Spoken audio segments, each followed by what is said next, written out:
Adalah bidan, salah satu profesi medis yang sudah lama dikenal masyarakat Indonesia. Peran bidan terbilang sangat penting, terutama dalam membantu proses kelahiran bayi. Tetapi bagi para bidan yang telah lama berkecimpung di dunia medis, ternyata menjadi seorang bidan tak hanya sebatas bekerja dan mengabdi. Pasalnya, ada banyak kejadian aneh dan di luar nalar yang mereka alami selama menjadi bidan. Selengkapnya dalam Secret Story mengungkap rahasia di balik cerita. Kami bertemu Ais. Sejak tahun pertamanya sebagai bidan, Ais kerap mengalami peristiwa berbau mistis hingga gangguan sosok tak kasat mata. Dari penampakan pasien goib, teror suara misterius, sampai sosok hitam berwujud menyeramkan. Ceritanya diawali pada tahun 2016. Setelah Ais lulus dari Akademi Keperawatan, ia diterima bekerja di sebuah klinik bersalin di daerah Bekasi. Tak seperti klinik yang biasa terlihat terang, tempat ia bekerja ini tampak sepi, bahkan cenderung suram. Bahkan di hari pertamanya bekerja, Ais sudah merasakan seperti ada hawa yang berbeda. Kliniknya kayak rumah tua sih, rumah cukup tua gitu. Cuma dibikin jadi kayak klinik gitu, dibikin kayak pintu etalase gitu kan, dipakein pintu aluminium. Bahkan, Ais sudah disambut beberapa kejadian aneh dalam minggu pertamanya dia bekerja. Kayak cuma dengar suara ataupun ngeliat bayangan, tapi cuma sekelebat aja gitu.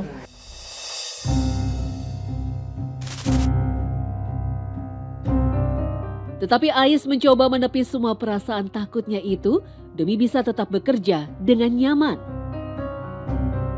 Aneh sih, banyak kayak benda-benda aneh gitu dipasang di pintu gitu, ada tempelan-tempelan apa sih.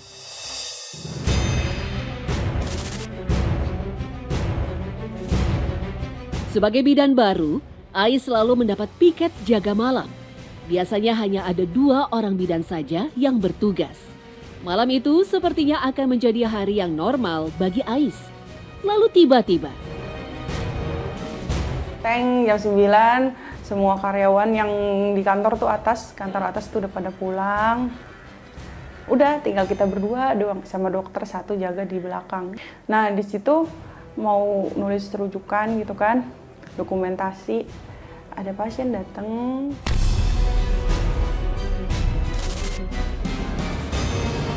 tanpa suara pintu klinik yang terbuka, perempuan itu tiba-tiba saja datang di depan meja resepsionis. Bahkan badannya terlihat kaku dan mematung. Dari situ, Ais mulai merasa sedikit takut. Ya diem aja, kayak orang diem aja kan. Kan kalau orang diajak ngomong sih kayaknya ada ekspresinya gitu kan, dia diem aja.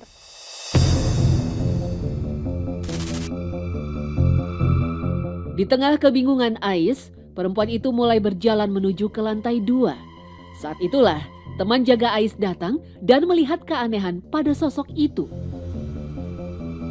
Temen aku ke ruang belakang tuh, dia lihat ke depan. Terus dia ke depan, dia buru-buru lari ke aku. Dia bukan manusia, katanya gitu. Kenapa? Kakinya nggak nampak.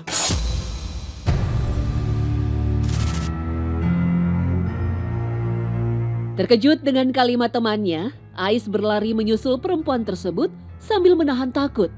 Kejadian berikutnya sungguh di luar dugaan Ais.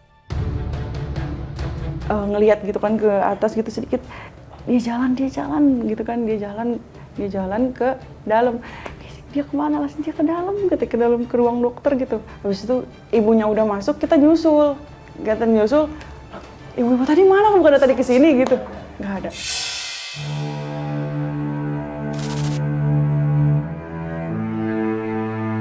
Kejadian menyeramkan di klinik tersebut bukan sekali saja dialami Ais. Perempuan berusia 30 tahun ini kembali mengalami teror mengerikan yang nyaris sama.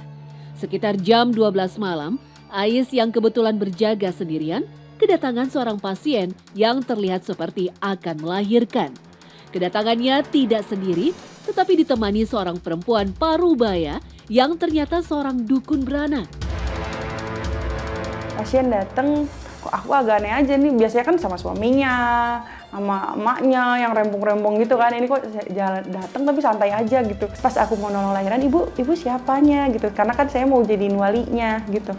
Oh, saya bukan keluarganya, Bu. Saya ini saya dukun beranak gitu. Oh, dukun beranak. Untungnya, dukun beranak ini rupanya cukup membantu Ais saat menangani proses kelahiran bayi.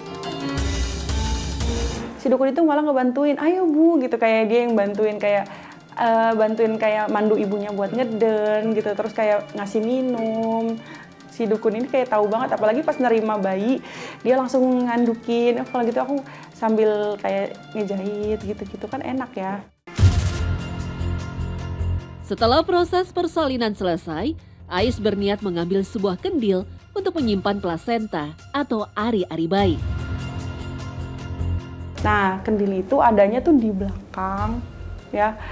Di belakang itu garasi. Di garasi itu ada tempat sampah gede, kayak tembok dibolongin gitu ya. Itu di situ banyak banget sampah, kayak sampah darah, sampah kayak sisa-sisa, iya bekas medis. Itu nanti akan ditumpuk dulu sampai kering, baru dibakar.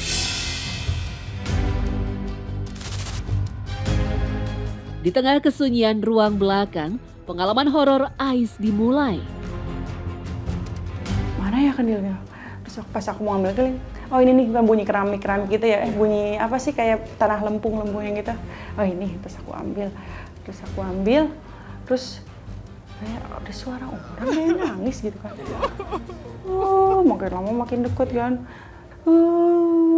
Lama-lama kok kayak jadi suara orang nih gitu kan.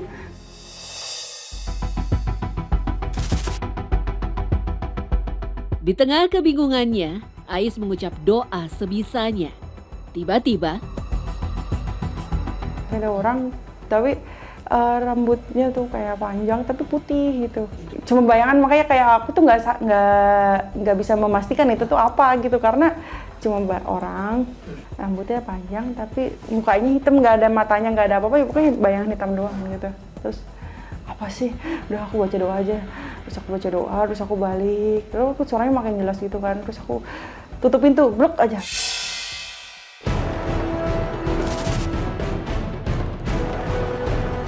setelah merasa sedikit aman, Ais pun sempat merasa akan tertidur. Tetapi menjelang pagi, sebuah kejadian aneh kembali terjadi. Dan yang tadi pas aku mau ke sana, kok ada nenek itu gitu, nenek itu kesini gitu kan. Terus habis itu jalan biasa, nenek itu jalan ke sini, turun dari tangga. Terus akhirnya dia keluar, ceklik kan. Berarti si ibu sendirian nih gitu kan. Waduh, jangan ditinggal sendirian, takutnya ibunya ketiduran atau apa. Iya, aku nyamperin. Ais pun segera mendatangi kamar pasien tersebut. Tetapi pemandangan yang dilihatnya sungguh mengejutkan Ais. Loh, kok lengkap gitu? Aku kaget. Harusnya kan tadinya si nenek itu. Iya, harusnya kan si nenek itu bukan. Iya, harusnya. Nek, kok ada di sini gitu? Ibunya juga bukannya tadi nenek ke bawah. Iya, nenek ke bawah terus mau ke itu. Enggak, saya dari tadi di sini, Bu, gitu kan.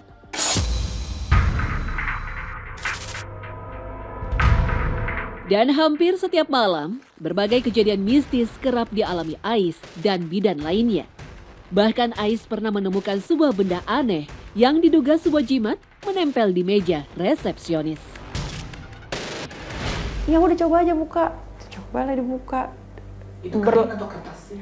Pertamanya plastik. Kalau nggak salah dibungkus plastik hitam kalau nggak salah plastik hitam, terus dibungkus lagi sama selotip. Terus selotip itu ditempel di meja, habis itu dibuka selotipnya satu-satu, ada plastik hitam dibuka lagi satu-satu, sampai tersisa ada bungkusan kain dibuka lagi, terus ada bungkusan kain lagi tapi dijahit, nggak bisa dibuka tuh. Karena aku anehnya ini kok bungkusan bisa dijahit tapi dari luar, dari dalam gitu. Ini tuh jimat Ais, katanya gitu.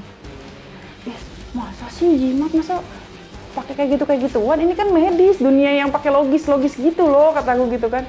Iya, ini mah nggak, ini mah namanya jimat.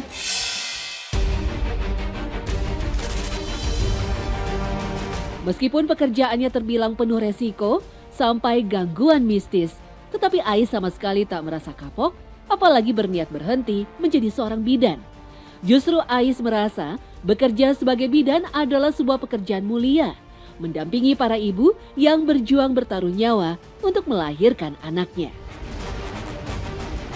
Ternyata tuh mulia banget ya jadi bidan gitu. Aku sampai pertama kali nolong lahiran, itu aku sampai nangis gitu kan. Ngeliat orang tuh perdarahan, darah tuh kayak keran.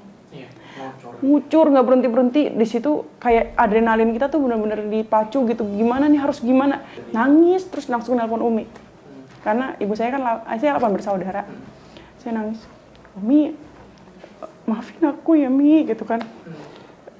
Maafin aku dulu, aku sering bikin salah gitu kan. Terus aku minta maaf. Aku nggak tahu kalau orang melahirkan tuh kayak gini kondisinya gitu. Sesakit ini gitu. Terus pengorbanan sebesar ini gitu. Terus ngeliat ibu hamil gitu kan. Bentuk badannya berubah gitu. Ngeliat darah di mana-mana gitu. Pernah juga ada yang meninggal gitu kan. Aduh ya Allah, aku kayak apa sih? Ngelihat sosok ibu tuh jadi bener-bener kayak terhormat banget gitu, nyesel banget udah ngelawan orang tua di situ. Menjadi seorang bidan tentu bukan tuntutan pekerjaan semata. Dibutuhkan kasih sayang dan ketulusan dalam setiap langkah mereka. Begitupun Ais, dia hanya bisa berharap profesi ini bisa lebih dihargai oleh masyarakat luas. Selamat Hari Bidan Nasional. Teruslah bekerja dan berkarya. Secret Story, mengungkap rahasia di balik cerita.